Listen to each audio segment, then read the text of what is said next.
les Itata, merci d'être là. Vous êtes de plus en plus nombreux à regarder notre chaîne et ces nombreuses émissions qui mettent en valeur la Martinique et les Martiniquais. Merci pour ça. Mon invité d'aujourd'hui est une icône de la musique martiniquaise. Il a grandi dans notre seule ville d'art et d'histoire, à l'ombre d'un célèbre volcan, accompagné de son banjo, paré de ses locks légendaires, fort de ses textes engagés.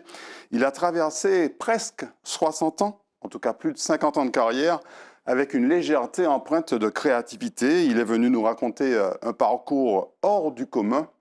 Bonsoir Jean-Marc. Alors Jean-Marc.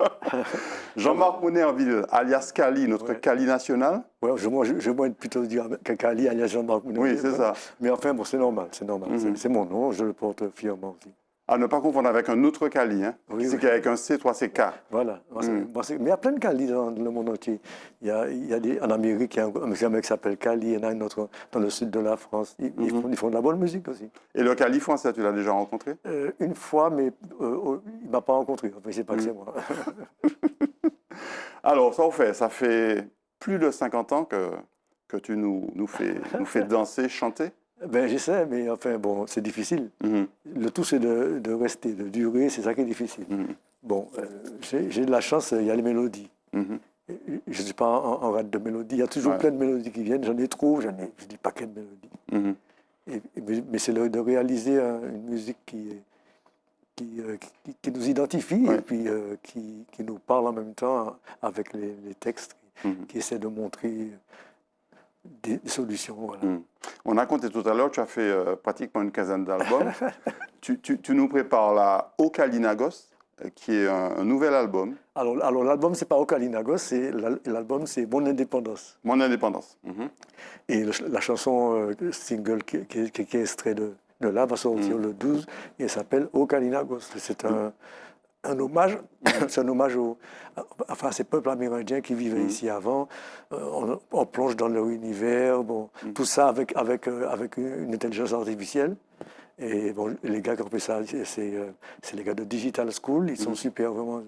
Ils ont fait ça avec beaucoup de cœur et c'est rempli d'images, de culture. En même temps avec la musique, ça donne un truc super. On va en reparler à la fin de l'émission avec notamment le teaser qui annonce le single. Mais on va commencer par découvrir qui était Kali au début, qui mounouillait.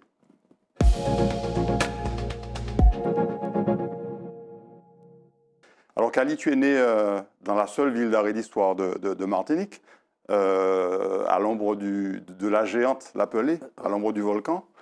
Saint-Pierre, ville illustre pour beaucoup de choses, et notamment ses musiciens. Ah oui. Déjà, plus proche de moi, mon oncle Max Rancé, qui m'a pas tout appris, mais qui m'a tout montré, et qui m'a donné certaines indications pour continuer. Il y a eu aussi Jean-Claude Nemo, qui est aussi né à Saint-Pierre, même s'il n'est pas resté là-bas. Lui, il est plutôt du Mont-Nevers, mais... Mais il est né à Saint-Pierre. Oui, bon, d'accord, je ne savais même pas. Enfin, parce que tu sais les Nemo, tout ça, c'est Saint-Pierre, Mont-Nevers, Carbet, c'est les mêmes familles qui habitent là. Tu as grandi à Saint-Pierre jusqu'à quel âge? Alors, Saint-Pierre, jusqu'à environ 8 ans, 8-9 ans. Après, je suis allé chez mon père vivre à Fort-de-France.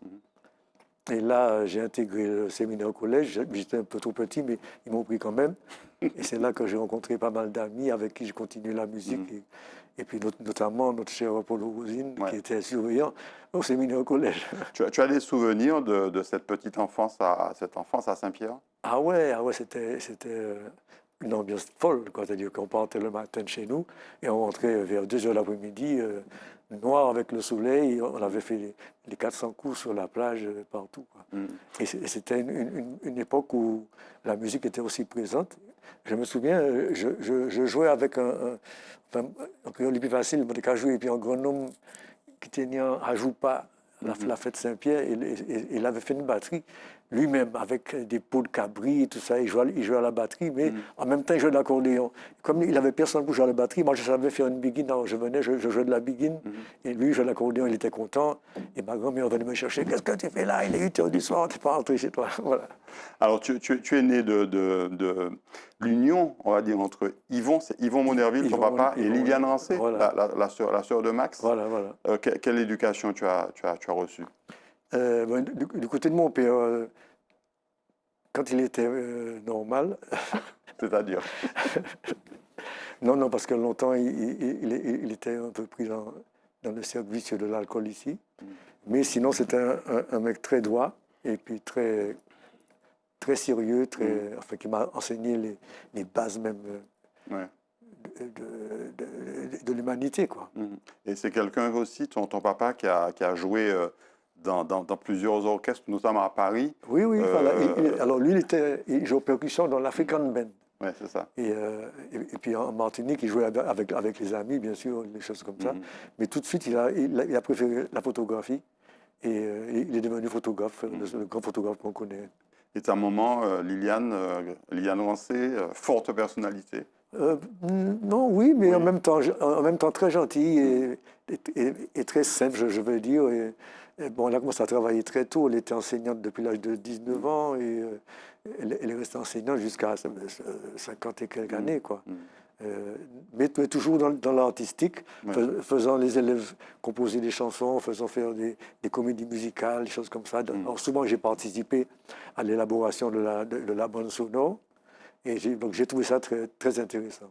Alors on va retrouver le jeune musicien, enfin jeune déjà, presque petit adolescent, Cassanger. Ah ouais, ça c'est en vieille photo, hein. On me regarde cocher. Alors là, c'était un concours de chant à l'Élysée de Saint-Pierre. Et j'ai eu le 3e prix avec la chanson, j'ai interprété une chanson d'Alcindor, « On nous jouait boule, oui, oui ». Et alors là, derrière, on regardait la batterie qui est là, c'est un truc antique. Antique. Et derrière, c'est le père Martin. Le père Martin, c'est-à-dire le père d'Alex Martin, le guitariste des Léopards. C'est lui qui l'a derrière.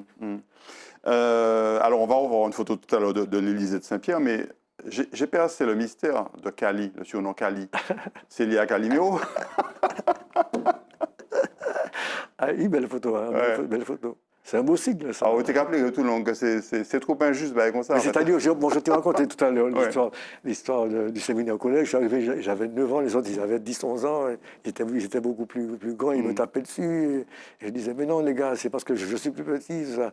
Alors finalement, ils me disaient, ouais, tu t'appelles Calimero. Donc ils m'ont appelé Calimero. Et heureusement, parmi les gars de 11 ans, j'ai rencontré quelqu'un de formidable qui s'appelle Eric Andrieux. Et on est amis depuis... C'est quasiment ton manager, d'ailleurs. Voilà. On est amis depuis cette époque-là. Eric Constalu, qui m'a toujours défendu. Mm. Il m'a toujours défendu et j'ai toujours trouvé auprès de lui un grand soutien. Donc Cali, après, bon, Calimero, c'est avec un C. Toi, tu as mis le K pour faire plus martiniquais. Alors ça, c'est François Pavilla. Enfin, il s'appelait à l'époque Billy parce qu'il fallait avoir les noms américains. François Pavilla, que j'ai rencontré beaucoup plus tard, dans les années 75 en France. On a monté le groupe Gaoulé ensemble. Il m'a dit, bon, c'est trop long, Calimero, je t'appelle Cali. Et donc, il m'a appelé Cali, mais juste, il m'a appelé Cali. Et après 75, 76, quand je suis revenu en Martinique, la révolte créole commençait vraiment. Et on a remplacé le C par un K. Voilà, c'est devenu Kali, la déesse de la destruction du mal pour la reconstruction du bien. Et voilà. Alors, tu as parlé tout à l'heure de l'Élysée de Saint-Pierre, où tu as fait... tu as été 3e de ce concours. On va voir la photo, cette photo de l'Élysée, qui est un des lieux mythiques de Saint-Pierre de l'époque. Cinéma. Déjà, le dimanche matin, on allait au cinéma après la messe. Donc, il fallait avoir 50 centimes pour payer la place de cinéma. Et puis, après, ça a été donc les concours, le chant comme ça, les espèces de fêtes municipales. Et puis, il y avait des séances de cinéma du dimanche matin aussi. Oui. C'est ça, mais c'est là seulement qu'on allait. C'est le samedi soir, on allait au cinéma peut-être, mais avec les parents. C'est pas la même chose. Et puis il y a eu des grands spectacles qui se sont faits à l'intérieur. J'ai vu Eugène Mouna là, après, et beaucoup plus tard. Et les Léopards, ils ont joué là. Enfin, c'est devenu un endroit où il y a eu des concerts quand même. Ouais, c'est un cinéma, enfin une salle qui a disparu déjà depuis pratiquement 40 ans. Plus de 40 ans. Ouais. Alors, les débuts de Kali, on va en reparler tout à l'heure, mais là. Là, au tennis chivé, chivé anti-afro, quoi. Oui, c'est-à-dire qu'après ça, il faut avoir une grosse, c'est ça. Donc, mais j'ai commencé à quitter un afro parce que c'est ça, mon télé. Et mon garçon, j'ai regardé, alors derrière, c'est à la basse, c'est Chris Dachir. Ah, c'est Chris Dachir qui est là. C'est Chris Dachir. J'ai cru que c'était Philippe Biaudier à un moment. Non. Alors, Chris Dachir, on a monté le groupe Gaoulé ensemble. Comme tu peux voir, on a des costumes noirs avec, on voit pas la couleur, mais les rebords sont verts. Les filles sont verts avec les rebords rouges. Et les percussionnistes sont en rouge avec le rebord noir. Voilà. Et c'est moi qui cousais ces boubous-là. Et je me suis mis à fabriquer des boubous comme ça que je vendais aussi aux gens et qui me permettaient de partir comme ça avec ma femme. On allait à Sainte-Lucie faire des vacances, quoi. Alors on le voit là, tu as démarré à la guitare, on va le voir aussi sur la photo suivante.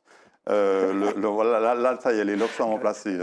Les locks commencent à prendre leur place. Donc, tu as commencé par la guitare, en fait, avant de passer au banjo, même si tu as continué après aussi à la guitare. Enfin, j'ai commencé par la batterie d'abord. Et puis après, il fallait chanter, donc j'avais besoin d'un instrument harmonique pour m'accompagner. Et j'ai appris la guitare naturellement. Mais ça fait longtemps, ça fait longtemps. Je me souviens, on avait notre premier groupe, les Windies Boys. Alors, on avait des guitares qu'on avait achetées chez Madame Ursulé, et pour pas très cher, 14 francs, des guitares. Et on avait chacun sa petite radio. On avait un espèce de haut-parleur, un haut-parleur qu'on collait sur la guitare et qui était branché dans la radio. Donc il fallait avoir des piles quand même. Et chacun avait son ampli, quoi, tu vois. Et on a fait notre premier groupe, les Windies Boys, comme ça. C'était vraiment super excitant à l'époque. Et puis voilà. À quel moment tu passes au banjo? Parce que alors, le banjo de Kali, on le connaît sous toutes les coutures. Hein. À quel moment tu découvres le banjo et tu décides d'en faire un instrument emblématique? Alors, c'est quand même paradoxal parce que Sixième Continent roule, mais depuis quelque temps, on a des petites tensions entre nous. C'est qu'on est jeune. On a commencé à 18 ans, maintenant on a 23 ans, 24 ans. Et ce sont des personnalités différentes, etc. Et donc, ça a commencé à aller mal. Et puis, finalement, Vasco est parti en vacances en Suisse. Mais il fallait faire un truc. Quelqu'un me proposait de jouer à la carafe tous les lundis pour célébrer Marley pendant le mois de mai. Donc j'ai dit, j'ai une idée. Avec le banjo, on fait les chansons de Marley au tambour et au banjo. C'est ça. Alors tout le monde n'a pas trop dit quoi que ce soit, mais on l'a fait quand même avec Pink David et Joby. Et puis après, il voulait continuer avec l'orchestre. J'ai dit non, je veux cette formule-là parce que ça va être un moment dans le spectacle qui sera super. Donc, il vaut mieux qu'on travaille cette formule. Et puis ça a merdé, on s'est fâché. Et du coup, depuis, Sixième Continent est un peu parti. Et donc, le banjo est resté à ce moment-là. Et au lieu de travailler les chansons de Marley comme j'avais fait là, je travaillais les vieilles mélodies de chez nous. Etc. Des choses comme ça. Et finalement, après quelque temps, je me suis constitué une espèce de répertoire, quoi. Ce qui ressort de ta personnalité, c'est une certaine sagesse, une certaine sérénité. On va voir ces photos-là qui montrent un peu le sage, l'homme serein. Est-ce que tu es véritablement sage ou est-ce qu'on y a des coups de colère, Non, ça arrive des coups de colère, mais très peu, très peu. Là, depuis longtemps, je me suis calmé parce que, en fait, j'étais pas sage du tout. J'étais impatient, j'étais pressé. Il fallait faire le truc. Et puis, vous êtes révolutionnaire, on va voir tout à l'heure. Ouais. Donc là, je me suis un peu assagi. Elle a vite donné des calottes aussi.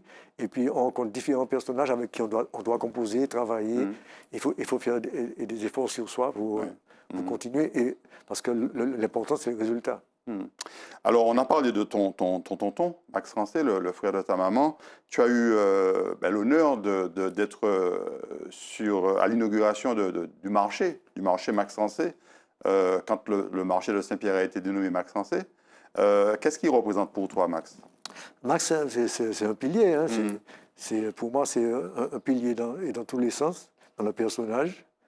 C'est-à-dire qu'il a su, comment dirais-je, il a su accepter ce qu'il était et le vivre pleinement. Et ça, c'est pas donné à tout le monde.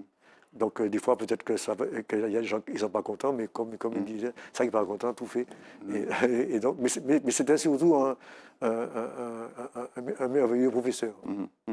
Et Max Rancé, qui faisait partie de l'ancienne génération, c'était quelqu'un qui n'était pas forcément pour les locks. Et d'ailleurs, vous en avez fait un clip. On regarde ça. Oui, monsieur, allez vous couper les cheveux, les cheveux. Oui, monsieur, allez vous couper les cheveux, les cheveux. Ni à la cabine, ni chauve, y'a pas même ni 30 ans. Y'a qu'à changer le look, y'a comprendre, y'a adaptant. Ni qu'à mettre perruque, ça qu'à mettre implant. Y'a qu'à faire tout le bagaille pour chiver, y'a vini grand.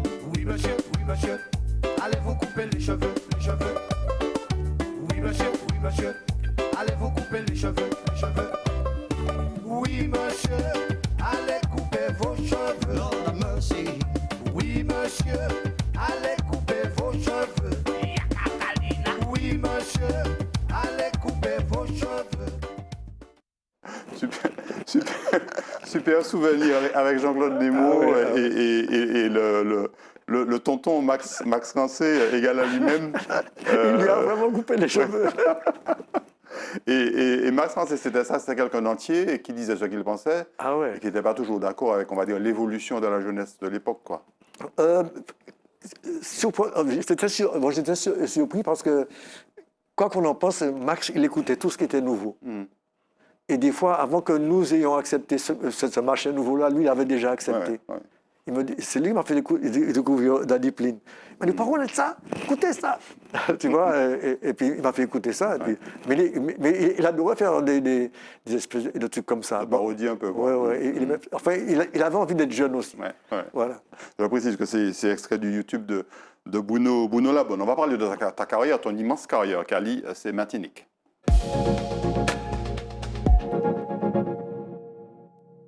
À partir de quel moment tu deviens musicien professionnel? À quel âge, quoi? Quasiment 15-16 ans, tu commences vraiment à... Ah oui, j'ai commencé tôt. J'ai commencé tôt. Bon, j'ai voulu apprendre la musique. Je suis parti à Paris. J'ai fait 2 ans à l'école normale à Malzerbe, là. Et puis un jour... Il y a eu Gaoulé. Voilà, c'est à ce moment-là que ça commence vraiment. On va voir d'ailleurs Et là, bon, j'ai montré à mon professeur ce que j'avais écrit. J'avais écrit un truc très syncopé. J'avais écrit un truc très syncopé et je l'ai donné. Et elle l'a rejoué comme si c'était ting-tang. J'ai dit, mais c'est pas ça que j'ai écrit. Il m'a dit, si, c'est ça que tu as écrit. J'ai dit, mais c'est pas ça que tu joues. Ouais, mais il dit, moi, je ne peux pas jouer comme tu. Alors, quand elle m'a dit ça, j'ai compris tout de suite qu'il y avait un truc qui n'allait pas. Et j'ai commencé à aller chercher des choses live. Et j'avais des copains qui travaillaient à la créole qui m'ont proposé de venir jouer à la guitare avec eux, donc, notamment Georges-Édouard Handel au piano.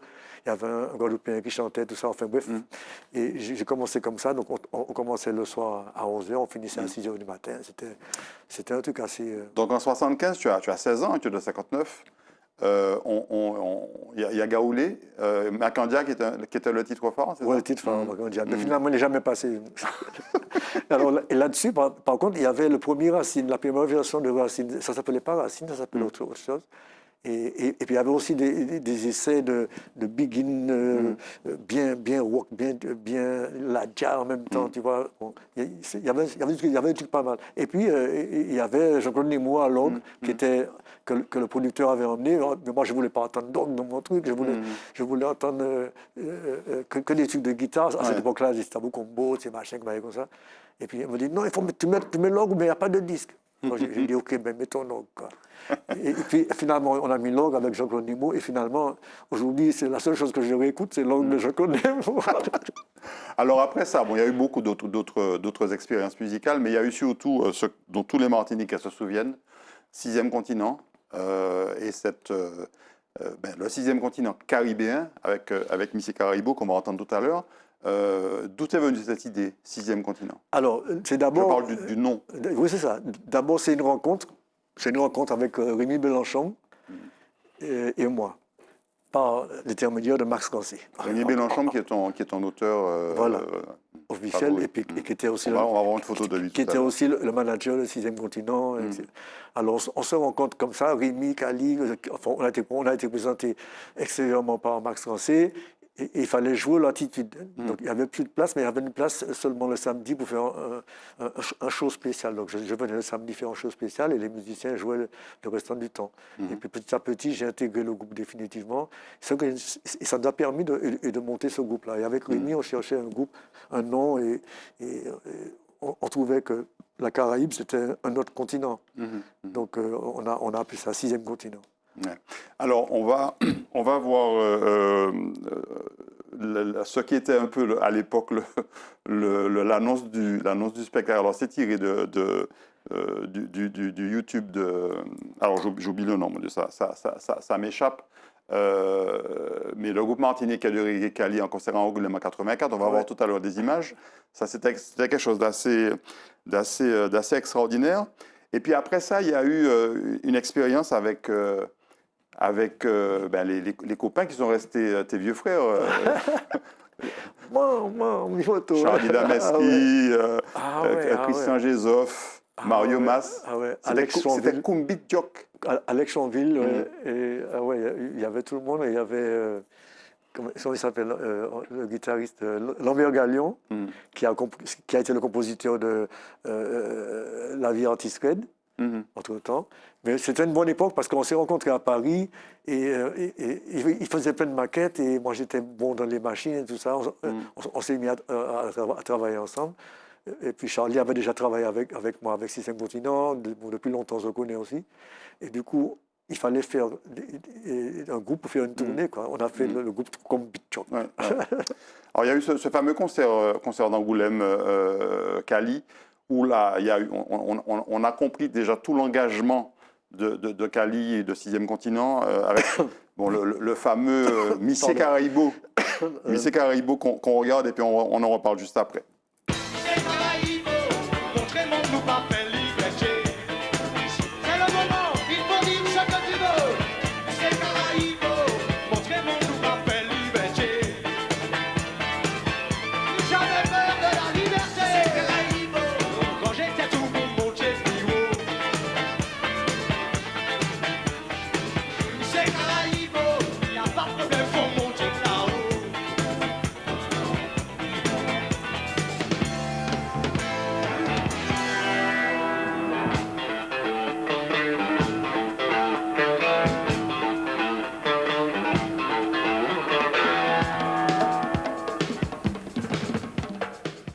Alors, Missé Caraïbo, super ambiance à Angoulême, là, t'es chaud, t'es déchaîné.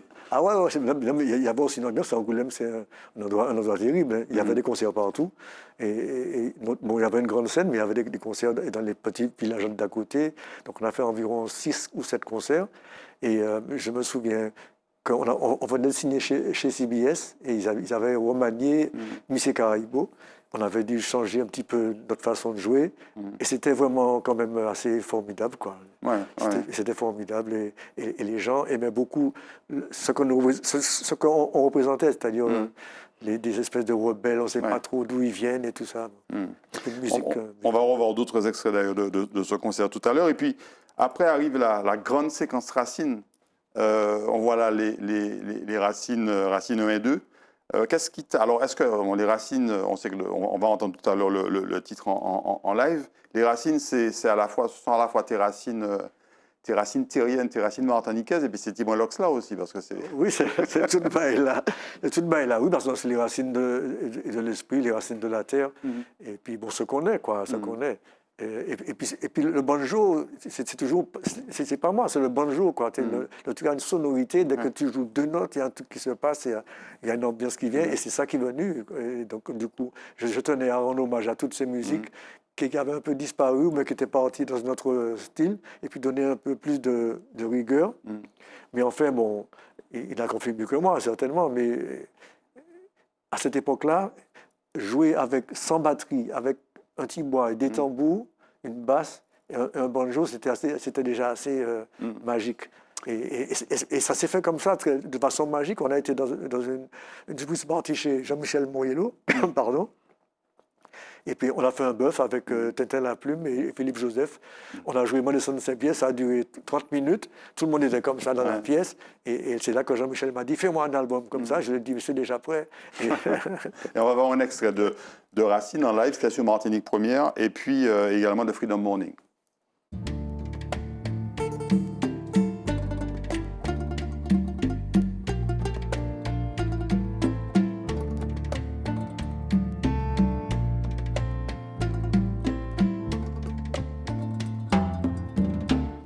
Racine la peine en tête moi Vini qui cambout souhaite moi Enchanté l'amour J'aime moi Jacques Acéré Racine la peine en tête moi L'eau qu'a monté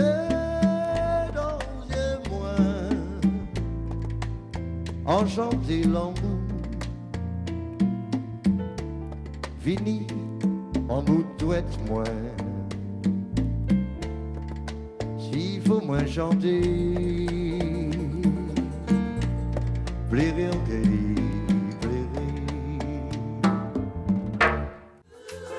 Il ne fait pas encore bien clair Je rêve toujours les yeux ouverts Je vois un monde nouveau, un monde sans ghetto. Je me suis levé sûrement trop tôt.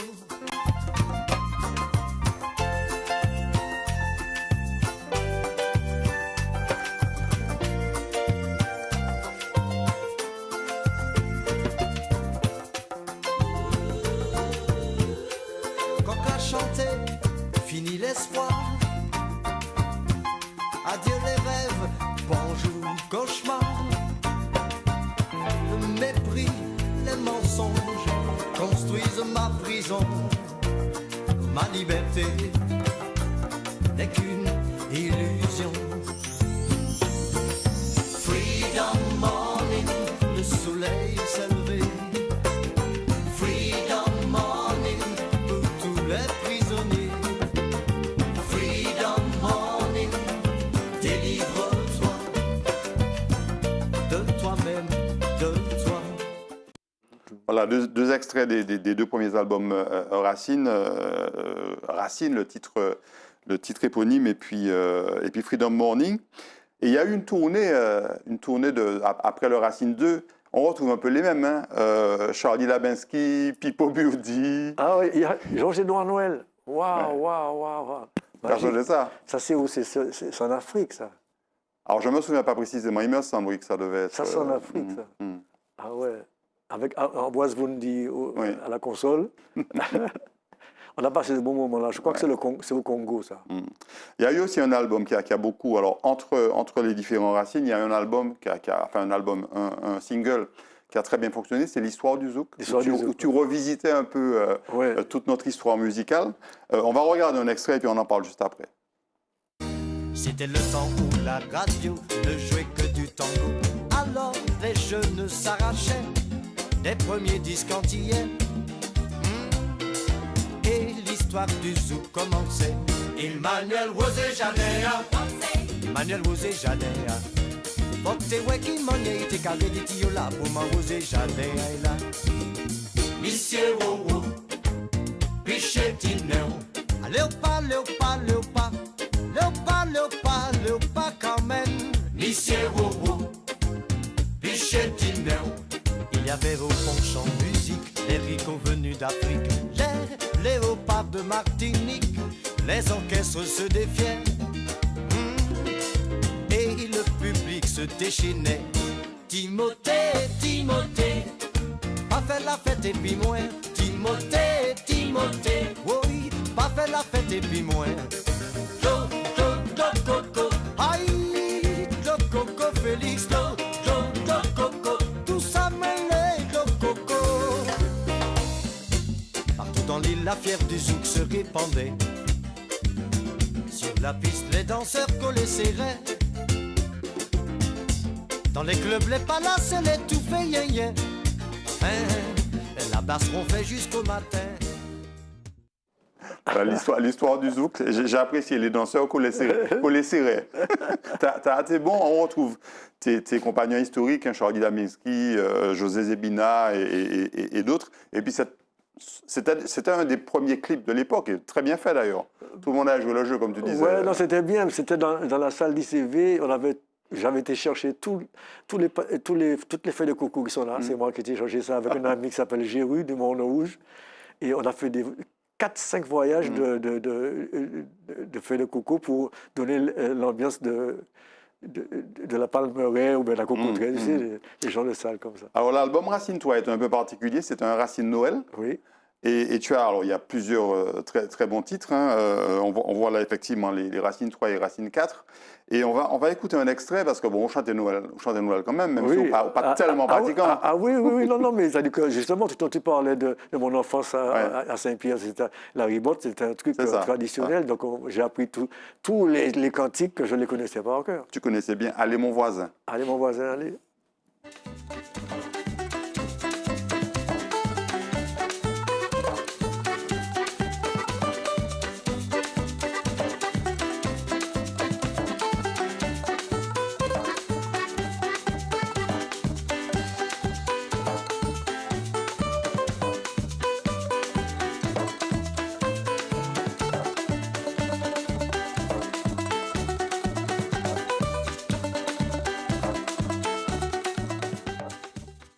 Bon, c'est un extrait rapide, on n'a pas entendu les paroles, mais alors, tu disais que c'est un clip qui a été fait rapidement avec Justin Vautour en 2005, ça fait 20 ans. Ouais, ça fait longtemps. Et tu as eu envie à un moment donné ben oui, les souvenirs de Saint-Pierre à la ribote, les cantiques. C'est-à-dire, à ce moment-là, il y a eu Racine 2. Et un jour, on était là en train de répéter. Non, je crois qu'on avait été enregistré Titifi Congo, un truc comme ça. Et puis un morceau avec Tiraoul, parce qu'il fallait que Tiraoul soit là à ce moment-là. Ouais. Et puis, du coup, on s'est dit, hé, on est déjà au studio là. Allons faire samedi, dimanche, on vient là, on dépose les morceaux. Ouais. Et c'est ce qu'on a fait. On a déposé les morceaux sans structure véritable. On se regardait, c'est là, ça tourne. Et après, on a mis les chœurs, tout machin. Ça a donné un super album que j'aime beaucoup. J'en ai un seul chez moi, il est plastifié, je le regarde comme ça, là, je n'y touche pas. Il y a deux personnes qui ont été, entre autres, très importantes dans ta carrière. Tu en as parlé tout à l'heure, il y a Rémi Bélanchambre, qui est à la fois le manager de Sixième Continent qui a été et qui est aussi ton auteur favori. Voilà. Et puis, faut d'abord dire que c'était le créateur du groupe La Guérilla. Alors, quand il est arrivé ici, quand il avait 20 ans, il est arrivé ici en Martinique en tant que VAT. Et donc, volontaire à l'aide technique à l'armée. Voilà. Et il a donc repéré qu'il y avait un chanteur ou une chanteuse au Lorrain qui chantait bien. Et lui, il habitait le Lorrain. Finalement, il achetait machin. Il s'est marié avec Laetitia. Enfin bref, ils ont fait le groupe La Guérilla que moi, j'allais voir le jeudi soir aux Latitudes, aller voir ça comme un truc religieux. Pour moi, c'était quand même un gros truc. La guérilla, j'avais quel âge? J'avais 13, 14 ans, un truc comme ça. Et ça m'a donné vraiment envie de faire un groupe comme ça. Et c'est Rémi qui était à l'origine de ce groupe, de quelques chansons aussi, des paroles, tout ça. Et donc, c'est avec lui qu'on s'est rencontrés. Quand on s'est rencontrés, on a monté le groupe Sixième Continent. On a passé des nuits ensemble à parler, à écouter de la musique, à savoir où on allait aller, puis on a commencé à écrire. Et jusqu'à aujourd'hui, c'est ton auteur fétiche, prioritaire ou... Oui, parce que je donne une place très importante aux paroles, dans le sens que la parole, c'est pas seulement la parole, mais c'est la parole sur la musique. C'est-à-dire que la musique a un rythme et la parole a un rythme sur cette musique, et les mots doivent sonner comme cette musique. Voilà, donc la parole, en fait, c'est la musique. Donc il faut trouver les bons mots, les bons... Et avec Rémi, on a une symbiose parfaite. Autre personnage emblématique avec son épouse Jean-Michel Moriello et Hibiscus Records. Alors c'est un souvenir un peu douloureux parce que Jean-Michel est décédé très tôt. Mais voilà, Hibiscus Records, c'est une grande partie de ta carrière. Oui, parce que c'est à partir de là que tout a commencé. C'était quand même difficile de monter une boîte de production en Martinique à cette époque-là. Et bon, Jean-Michel, il a fait ce qu'il a pu, mais petit à petit, il a pris la place du plus gros distributeur de disques là-dessus. Et au début, il a produit nos albums. Il fallait quand même le faire, produire un album, le sortir 2010, essayer de les vendre. En prenant parfois des risques financiers. Voilà. Et puis on sait qu'aujourd'hui, Marilyn, son épouse, essaie de relancer le catalogue. Elle a été piquée. Elle a été piquée par le virus. La fièvre de la production. La fièvre de la production. Non, c'est pas ça, la production, c'est l'artistique, c'est un tout, quoi. On va voir, alors ça c'est le travail d'Éric Landry, deux très belles photos. Enfin, le travail, c'est pas lui qui a fait les photos, mais c'est lui un petit peu qui manage tout ça. Deux très belles photos, un peu iconiques, ça fait un peu Jésus-Christ, ça. En fait, ce sont des photos qui ont été faites durant un spectacle donné avec les danseuses de Suzy Maneri. Et c'est elle qui m'avait habillé. Elle m'avait dit, voilà comment tu dois t'habiller. Donc c'est plus indien que... Mais en fait, ça peut sembler ça. Et puis on termine cette partie Martinique avec le groupe Cali, quasiment tel qu'il est aujourd'hui. C'était peut-être les 50 ans, je ne me souviens pas précisément. Les 40 ans, je ne sais plus 40 ans, je pense que c'est les 40 ans. Très belle photo où on voit le Cali écrit presque en lettres Rastafari. Mais pour moi, il a toujours manqué une lettre parce que, bon, comme je m'appelle Cali, j'ai 4 lettres.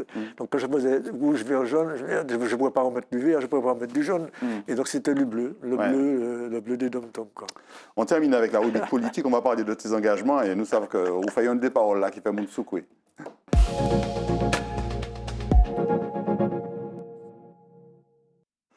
Oui, tu disais que c'est Tiken qui jouait à la batterie. On n'a pas parlé de ton fils, Tiken, sur la photo précédente. Sur la photo précédente.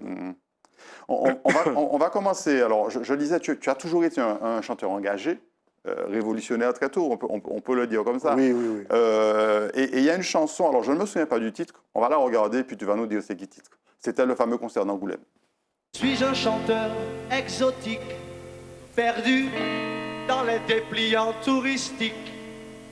Il y a 100 ans que je chante pour distraire des gens qui mangent. Et ce soir j'en ai assez. Depuis trop longtemps j'ai chanté en Thibaut de Thibaut, toi Thibaut. Adieu, adieu foulard, adieu, adieu foulard. Papi demandez-moi ça, en péqué jamais chanté ça. Adieu, adieu foulard, adieu, adieu foulard. Papi demandez-moi ça.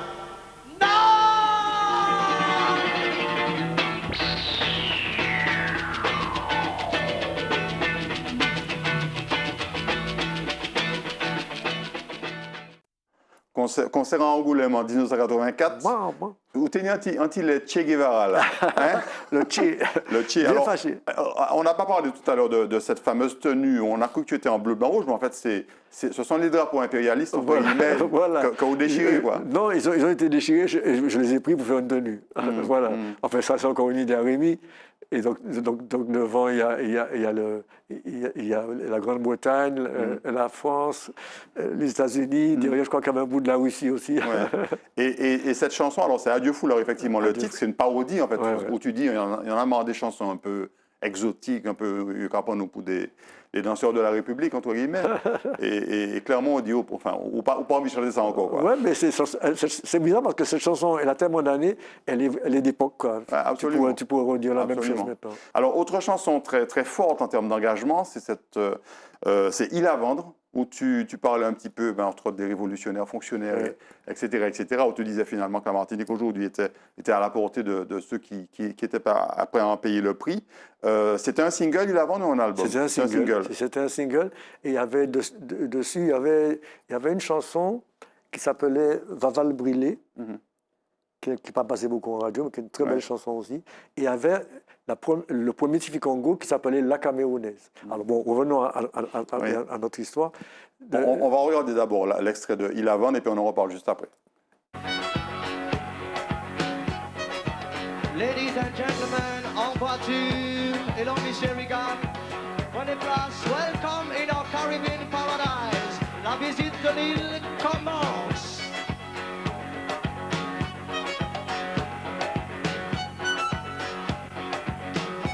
C'est un très beau terrain tropical, le soleil brille toute l'année, alizé, programmé, et toutes les plages garanties, cocotiers. Des grandes promotions exceptionnelles dans les Caraïbes. En liquide, le paradis à bon marché.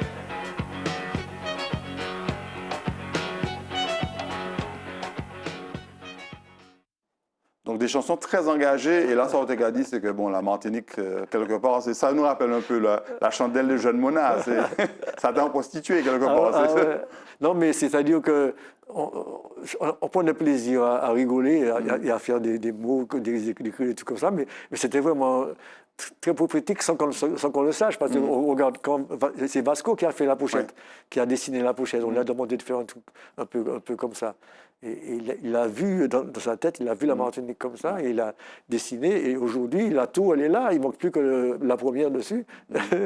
Et puis, tu vois, la tour, tu vois, elle est là, la tour. Le mec, il avait vu la tour avant qu'elle soit construite, c'est incroyable. Et puis, bon, les avions qui passent, il a avant le grand panneau, les paquebots qui arrivent, les autoroutes qui débordent de la mer. La société de consommation. On est en plein dedans, et ça, c'était en 90, et cette chanson a été faite avec 6e continent. En 84, le concert qu'on a vu, c'était 84. Donc, tu vois, c'est des chansons qui perdurent, qui se bonifient, les paroles se forgent, et puis à la fin, elles existent. Chanson toujours très actuelle aussi, c'est la chanson avec laquelle j'ai quasiment fait le tour du monde, c'est Reggae Dom Tom. On ne résiste pas à l'envie de l'écouter, et puis on en reparle juste après.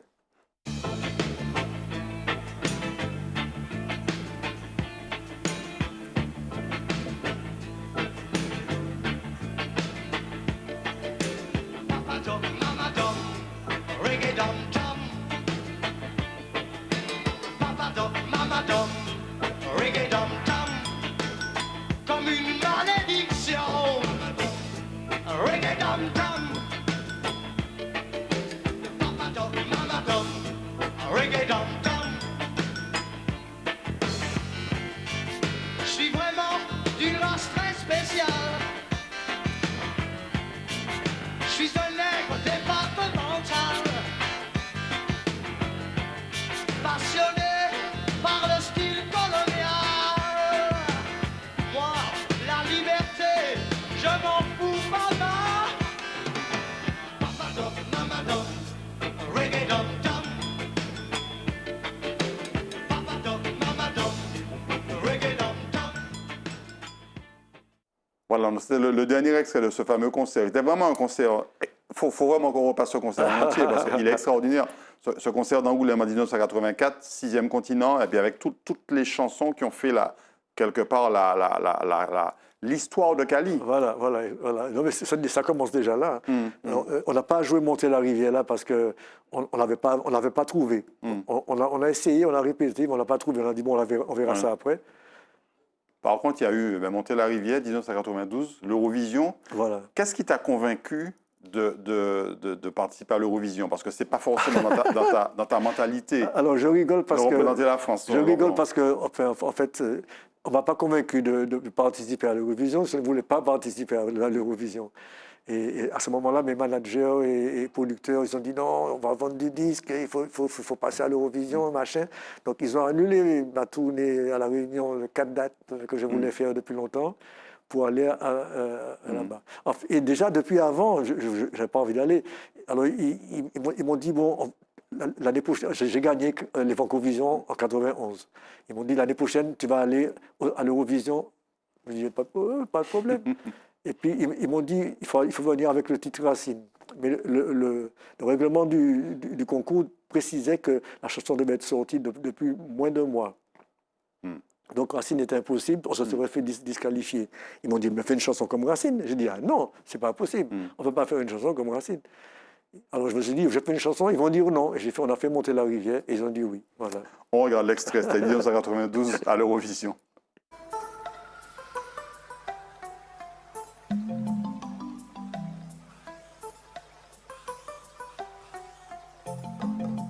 monter la rivière. Oh. Oh,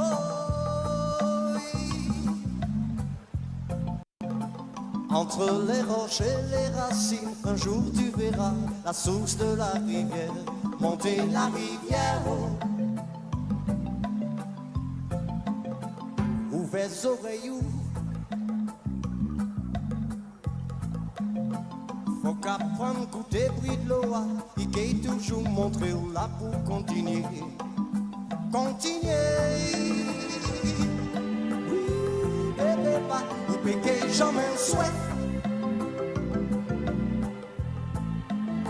Plus ou qu'elle monte, plus de l'eau à qu'elle frais. Plus ou qu'elle est vraie, plus ou qu'elle est montée, monter la rivière. Oh. Alors, Monter la rivière, donc 1992, tu avais été classé 8e, très belle performance. Oui. Une chanson en français et en créole. Oui. Est-ce qu'elle a véritablement eu l'effet escompté par ton manager, ton producteur? Ah oui, bien sûr, bien sûr. Sur les ventes. Bien sûr.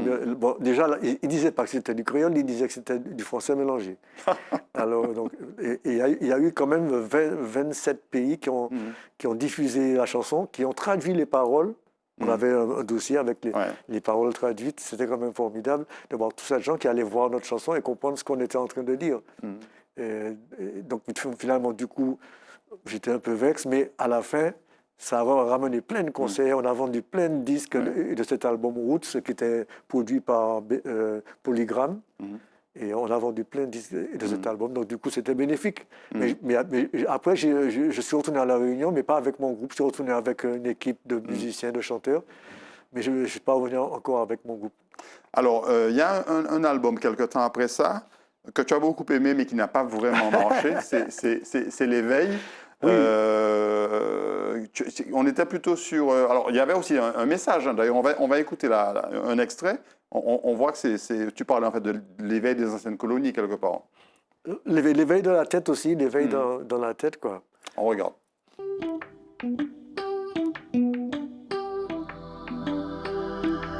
C'est l'éveil des consciences et des nations. Tous unis, tous pareils, sous la bannière de Sion. Je sens venir l'éveil des consciences et des nations. C'est l'éveil, donc on voit des images effectivement de Sacré-Cœur de Balata, mais aussi des images du Suriname, tu me disais. C'est marrant parce qu'au Suriname, il y a des, comment dirais-je, à tous les coins, il y a des trucs différents, soit indiens, soit musulmans, soit chrétiens. C'est marrant. Alors, on va voir ces deux coupures de presse, de France Antilles en l'occurrence, qui symbolisent un petit peu 50 ans de scène, 60 ans, donc 45 de musique. C'est deux extraits de France Antilles. Sacrée longévité, on commence au tennis 16 ans, on y 67 à présent. Ouais. Bientôt 67, pour on n'y pas tricher là. Tu as 66 c'est dans 2 mois. Oui, mais tu as encore 66. Cette longévité, c'est quoi? C'est la simplicité de la vie que tu as menée. Tu n'as jamais été quelqu'un qui a fait des frasques. Tu as... Bon, pas dire qu'à boire l'alcool, ou pas qu'à exagérer, quoi. Ouais, bon, ça on les fait. C'est un peu comme ça. Hein, c'est l'éducation du 21, tout ça, machin. Et puis comme le 21, lui, était dans l'excès, pour moi, c'était difficile de tomber dedans. Ouais. Mais non, j'ai de la chance d'être encore là. Il y en a qui sont déjà partis. Tous ceux qui sont là peuvent dire oh, merci Seigneur, je suis là encore. Bon, ou l'apprenti moment encore. On ne sait pas ce que la vie nous ramène demain. C'est ça que Jean-Claude Nemo disait effectivement l'autre jour. On va voir cette photo donc, qui est un peu qui est la photo du single. De l'album, ça va être l'album. De l'album, Mon Indépendance, oui. de ce fameux album avec le titre Okalinagos, qui est sans ce complexe. Oui, voilà, qui est un hommage au peuple amérindien, Indien Caraïbe. Oui, en fait, ce qu'on essaie de faire, c'est une espèce de documentaire clip voilà, qui nous fait entrer dans la vie de ces gens-là. À ce moment-là, tu vois, le côté culturel de l'histoire, on a mis des mots qui expliquent ce que tel mot veut dire en français, une cuillère, un machin, un truc. Donc c'est quand même ludique, et puis ça a été réalisé par Digital School. Avec un concours de l'IA, de l'intelligence artificielle. Ouais, on regarde d'ailleurs c'est complètement IA, c'est un clip complètement IA. Ben on va voir, quand on regarde le teaser, on va comprendre. Des profondeurs de l'histoire, au cœur du sang, des ancêtres et des légendes. Kali fait renaître l'esprit des Kalinagos. Un voyage puissant, spirituel, indomptable. Le 12 décembre 2025, découvre le premier single extrait de l'album Mon Indépendance. Kalinagos, disponible sur toutes les plateformes numériques.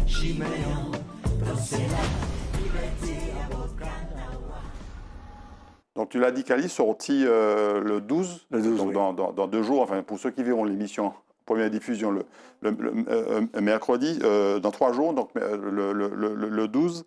Qu'est-ce que tu as voulu traduire à travers cet hommage au peuple amérindien? Alors, il y a plusieurs choses différentes. C'est-à-dire que je me suis toujours senti comme chez moi.